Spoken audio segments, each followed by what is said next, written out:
Bago gumamit ng nahum, siguraduhin malinis ang knapsack sprayer mula sa mga ginamit na pestisidyo tulad ng herbicide, fungicide, insecticide, at molluscicide. Linising mabuti ang knapsack sprayer bago ito gamitin upang hindi maghalo ang synthetic na chemical na pesticide sa nahum. Kung ginamit ang sprayer bago ang nahum, hugasan ng husto ang sprayer ng 5 beses gamit ang mainit na tubig. Tandaan, huwag i-spray ang nahum diretso sa halaman. Ang nahum ay diretso sa lupa lamang.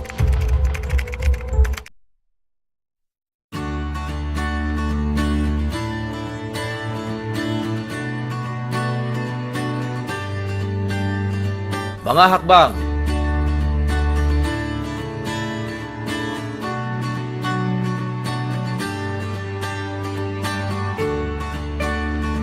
Ang 1 hanggang 2 kutsara ng nahum ang kakailanganin kada 16 litro ng tubig. O ang 1 hanggang 2 pakete ng nahum sa 200 litro ng tubig.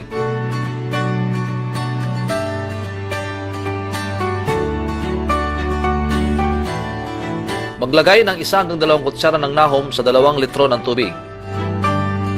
At ito'y haluing mabuti gamit ang panghalo.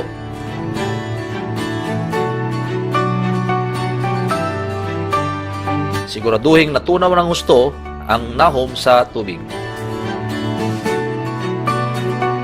Ang pinaghalong ito ay magiging kulay itim. Ihanda ang pinaghalong tubig at nahum para sa pagsasalin. Ang 2 litrong pinaghalong nahum at tubig ay isalin sa 14 litro ng tubig at saka muling haluing mabuti.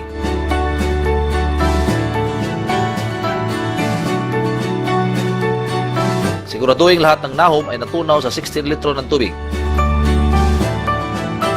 Ihanda ito sa pagsasalin sa knapsack sprayer.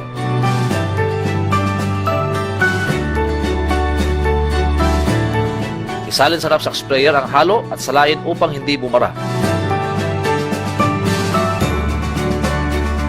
Tandaan, huwag i-spray diretso sa halaman.